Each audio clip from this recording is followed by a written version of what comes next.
দোকানদার ভাই নাই? ও দোকানদার ভাই, দোকানদার ভাই, দোকানদার নাই বলো নাকি?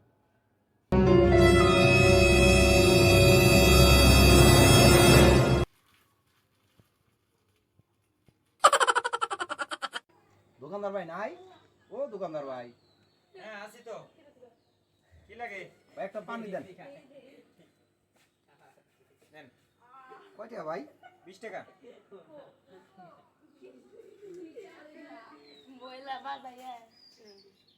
ভাই হ্যাঁ এই দোকানটা যে আল্লাহর নামে ফালাই থুয়ে যান, যদি কোনো চুরি টুরি হয়ে যায় গা? আরে আল্লাহর নাম ফেলাইছিলাম, আল্লাহর নাম ফেলাইছি। ওই যে দেখেন সিসি ক্যামেরা। ভাই ভাই সিসি ক্যামেরা, সিসি ক্যামেরাটা নষ্ট। সিসি ক্যামেরাটা সংযোগ দেবো, সংযোগ দিয়ে লোকটা যদি সামনে পান একটু পাড়াই দেন তো।